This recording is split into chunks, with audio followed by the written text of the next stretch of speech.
السلام علیکم ورحمۃ اللہ وبرکاتہ. وعلیکم السلام ورحمۃ اللہ وبرکاتہ. کیا حال ہے سب کا؟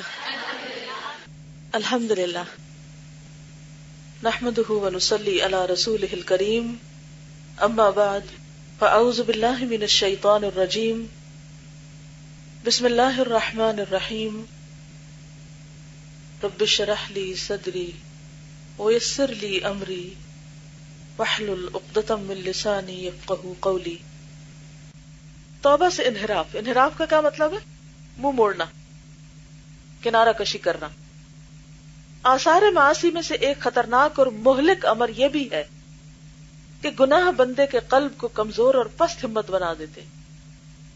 گناہ انسان کے دل کو کمزور کرتے ہیں، توبہ کے ارادے کو آہستہ آہستہ کمزور کرتے رہتے ہیں، اور معصیت اور گناہ کے جذبات اور ارادے کو قوی اور مستحکم کر دیتے ہیں. نتیجتاً بندے سے توبہ اور انابت کی توفیق بتدریج مفقود ہو جاتی ہے، اور شدہ شدہ اس کے قلب سے توبہ اور انابت کا مقصد اور ارادہ کلیتاً ختم ہو جاتا ہے. بس جس بندے کا آدھا قلب مر چکا ہے، اگر وہ اللہ تعالیٰ کی جانب میں توبہ اور استغفار کے لیے جھکتا بھی ہے تو اس کی توبہ اور استغفار جھوٹی ہوتی ہے. زبان سے بہت کچھ کہتا ہے لیکن قلب معصیت سے آلودہ ہوتا ہے، اور باوجود توبہ اور استغفار کی تکرار کے وہ گناہوں پر اصرار ہی کرتا رہتا ہے. اس کا عزم و ارادہ گناہوں کے موقعوں کی تلاش میں رہتا ہے، اور حقیقتاً یہ انسان کے لیے ایک شدید مرض ہے اور ہلاکت سے قریب تر ہونے کی حالت ہے.